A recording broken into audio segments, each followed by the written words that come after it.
Salam pemirsa Tarakan TV, senang bertemu dengan Anda hari ini. Saya Pendeta George Marsodanel. Hari ini kita akan belajar dari firman Tuhan yang saya ambil dari Injil Lukas pasal 9 ayat 18 sampai 26. Apabila saudara-saudara sudah membuka Alkitabnya, kita akan belajar bersama-sama. Saya akan membacakan firman Tuhan ini. Demikian firman Tuhan. Pada suatu kali ketika Yesus berdoa seorang diri, datanglah murid-muridnya kepadanya. Lalu ia bertanya kepada mereka, kata orang, siapakah aku ini? Jawab mereka, Yohanes Pembaptis. Ada juga yang mengatakan Elia. Ada pula yang mengatakan bahwa seorang dari nabi-nabi dahulu telah bangkit. Yesus bertanya kepada mereka, menurut kamu siapakah aku ini? Jawab Petrus, Mesias dari Allah. Lalu Yesus melarang mereka dengan keras, supaya mereka jangan memberitahukan hal itu kepada siapapun. Dan Yesus berkata, Anak manusia harus menanggung banyak penderitaan dan ditolak oleh tua-tua, imam-imam, kepala, dan ahli-ahli Taurat. Lalu dibunuh dan dibangkitkan pada hari ketiga. Katanya kepada mereka semua, setiap orang yang mau mengikut aku, ia harus menyangkal dirinya, memikul salibnya setiap hari dan mengikut aku. Karena barang siapa mau menyelamatkan nyawanya, ia akan kehilangan nyawanya. Tetapi barang siapa kehilangan nyawanya karena aku, ia akan menyelamatkannya. Apa gunanya seorang memperoleh seluruh dunia, tetapi ia membinasakan atau merugikan dirinya sendiri? Sebab barang siapa malu karena aku dan karena perkataanku, Anak manusia juga akan malu karena orang itu, apabila ia datang kelak dalam kemuliaannya dan dalam kemuliaan Bapa dan malaikat-malaikat kudus. Pemirsa yang saya kasihi di dalam Yesus Kristus, hari ini kita bertemu di sini. Kita belajar dari renungan firman Tuhan yang saya beri judul, menurut kamu siapakah Yesus?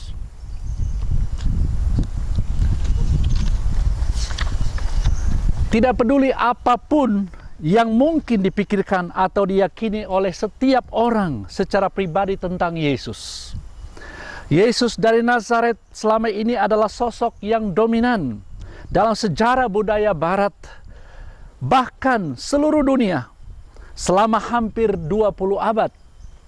Perhatikanlah pengaruh Yesus dalam 3 bidang. Pertama, Yesus adalah pusat dari sejarah. Yang kedua, Yesus adalah fokus dari kitab suci. Yang ketiga, Yesus adalah inti dari pemberitaan dan kesaksian. Sebagai pusat dari sejarah, pada tahun 2000, populasi dunia di 5 atau 7 benua mencapai 6.000 juta jiwa. Sedangkan jumlah orang Kristen diperkirakan sebesar 1,7 juta jiwa, atau sekitar 28%. Pada tahun 2011 bahkan sampai 2013 menjadi 31,5%.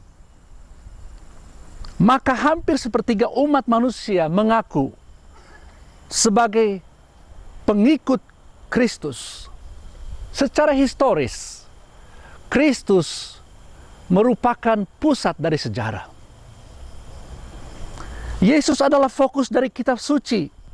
Artinya, Alkitab yang terdiri dari 66 kitab, 39 dalam Perjanjian Lama, 27 kitab dalam Perjanjian Baru, bukanlah sekumpulan acak dari dokumen-dokumen agama, seperti yang Yesus sendiri katakan bahwa kitab-kitab suci itu memberi kesaksian tentang dirinya.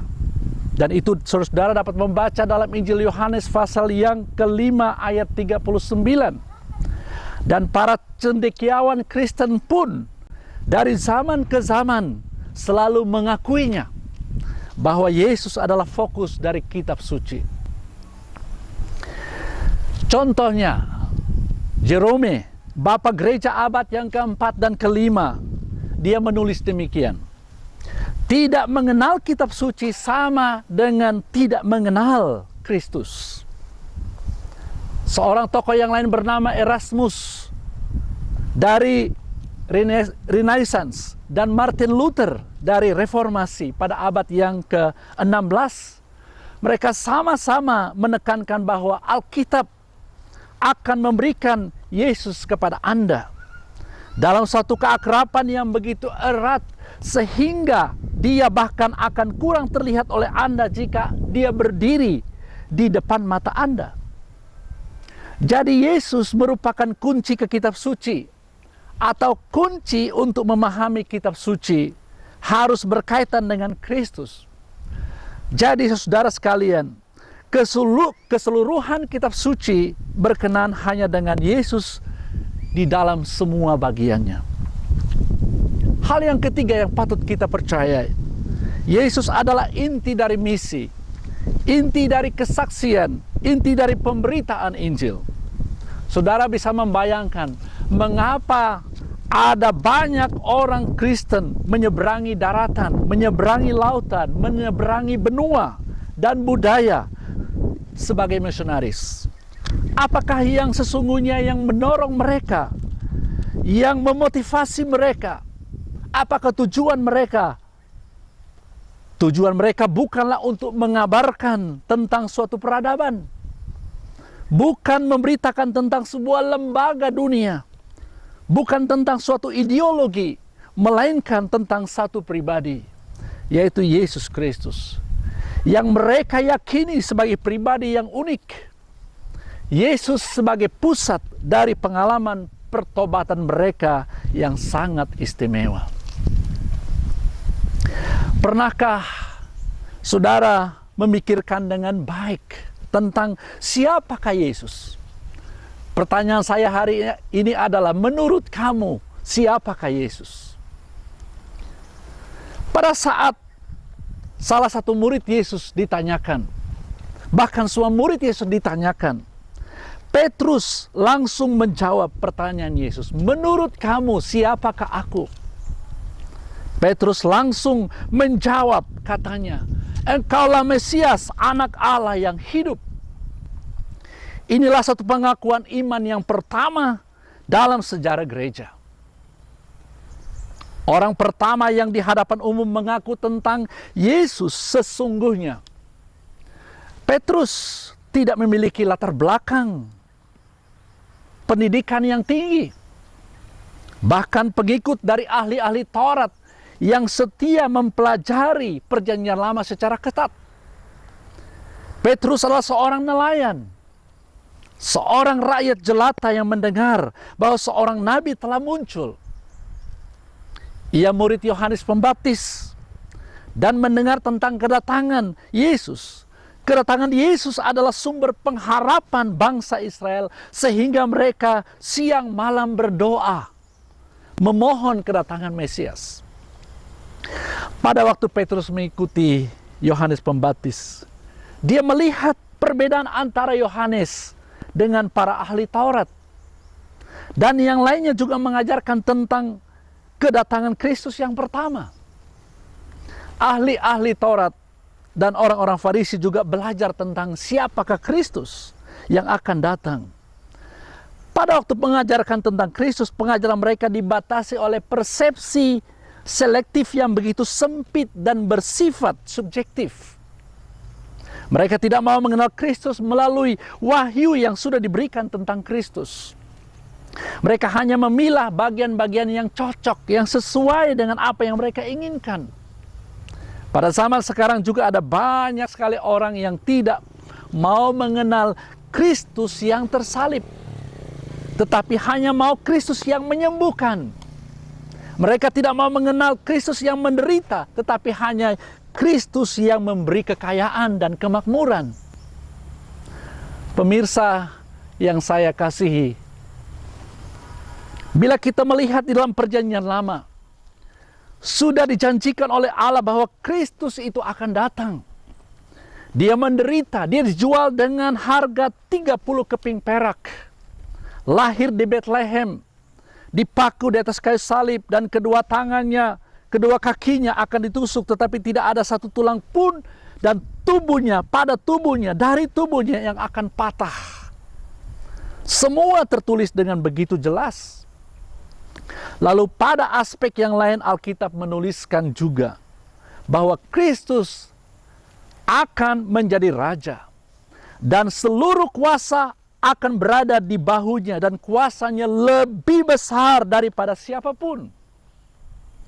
Dia akan melenyapkan kuasa musuh, membangun kembali kerajaan Israel, membalas dendam kepada mereka yang menginjak-injak kehormatan Bani Israel.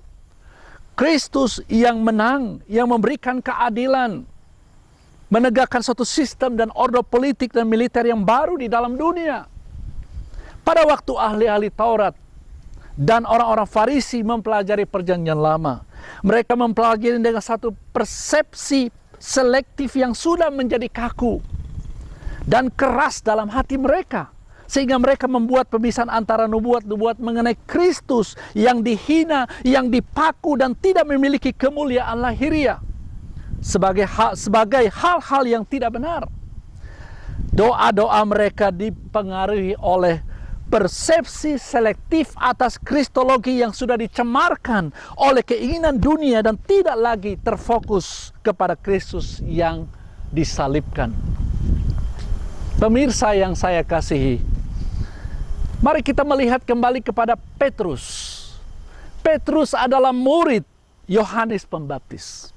Sebelum dia mengenal Yesus, dia tidak tertarik oleh kedatangan Mesias seperti yang diajarkan oleh ahli-ahli Taurat dengan persepsi selektif mereka yang subjektif. Tetapi dia tertarik dengan pengajaran kristologi yang benar, yang lengkap, menyeluruh dan harmonis.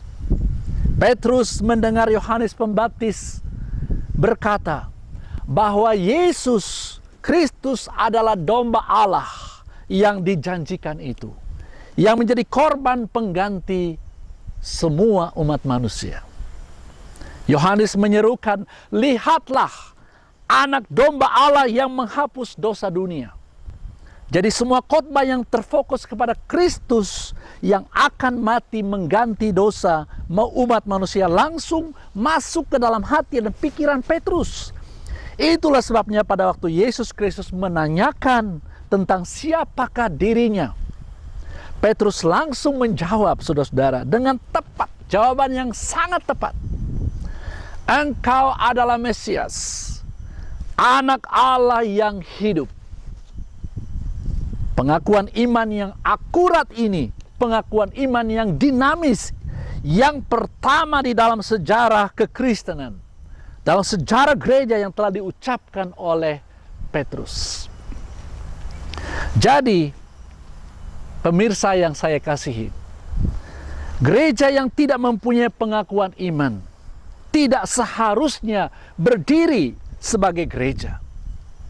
Tidak seharusnya gereja berdiri hanya karena ramai-ramai membawa orang ikut kebaktian, tetapi tidak tahu apa yang akan didirikan. Kristus tidak pernah mengatakan sebelumnya tentang eklesia. Apa yang kita maksudkan dengan eklesia? Eklesia adalah diterjemahkan sebagai gereja. Gereja artinya bukan gedung, bukan denominasi, tetapi orang-orang yang dipanggil keluar dari kegelapan kepada terang. Kita belum memahami sebelumnya tentang eklesia sampai Petrus mengeluarkan pengakuan iman yang benar ini. Gereja harus mempunyai pengakuan iman, dan pengakuan iman harus terfokus kepada Kristus. Jikalau gereja tidak mengaku Kristus sebagai Tuhan, jika gereja tidak mengakui Kristus sebagai juru selamat dan berfokus kepadanya sebagai sumber kepercayaan, maka gereja itu pada suatu hari kelak seharusnya menutup pintunya sendiri. Pada waktu Petrus mengatakan, "Engkau Mesias, anak Allah yang hidup," maka kita dapat mengerti hal itu dalam dua pengertian, saudara. Yang pertama adalah berbicara mengenai sejarah. Yang kedua adalah tentang supra-sejarah. Sejarah dan supra-sejarah yang difokuskan menjadi satu. Sepanjang sejarah, Kristus adalah yang dinanti-nantikan oleh umat manusia sepanjang zaman. Berarti pada titik kedatangan Kristus, maka apa yang manusia harapkan dari zaman ke zaman sudah konkret. Lalu titik pada waktu Kristus datang berkaitan pula dengan kekekalan, yaitu suprahistoris. Kristus yang datang ke dalam sejarah adalah Kristus yang berada dalam kekekalan yang melampaui sejarah. Pengharapan ini adalah suatu pengharapan sejati seluruh umat manusia. Bukan hanya pengharapan dari bangsa Israel saja, tetapi pengharapan bagi saudara dan saya dari zaman ke zaman. Kekekalan dan kesementaraan hanya mempunyai satu titik kontak, yaitu inkarnasi. Allah menjadi manusia. Itulah Yesus Kristus. Kita semua berada di dalam dunia yang bersifat sementara. Allah berada di surga yang bersifat kekal. Manusia diciptakan di tengah-tengah dua wilayah, yaitu wilayah yang kelihatan dan wilayah yang tidak kelihatan. Jadi melalui iman, Petrus sudah mencapai pengertian yang jelas tentang pertemuan dua dunia, antara yang kekal dan yang sementara. Inilah kristalisasi iman Kristen yang benar. Kalau kita mempunyai pengenalan kristologi seperti ini, kita tidak akan terjerumus seperti orang yang tidak mengenal Kristus. Kalau orang lain mengenal Kristus hanya sebagai pengubah dari moral, sosiolog yang besar, revolusionis dalam politik, pemimpin agama yang paling jenius, maka semua itu akan menjadi nihil pada akhirnya. Pemirsa yang saya kasihi di dalam Yesus Kristus, apa kata Petrus yang perlu kita ingat hari ini? Petrus berkata, "You are the Christ, the Son of the living God." Istilah dalam bahasa Inggris are itu berarti istilah yang menunjukkan kejadian yang terjadi sekarang, nyata dan jelas. Maka dengan kedatangan Kristus kita tidak perlu lagi kembali kepada suatu pengharapan yang dari depannya tidak diketahui dengan pasti, yang secara abstrak ditunggu-tunggu oleh orang-orang yang tidak mengenal Yesus Kristus. Jadi kata the Son of the living God menunjukkan bahwa Yesus berasal dari dunia yang tidak kelihatan, dunia kekekalan, dan sekarang ia ada dan berwujud dalam dunia yang kelihatan, dunia sejarah. Inilah satu berkat yang besar di mana manusia boleh bertemu dengan Tuhan yang begitu prihatin kepada umat manusia.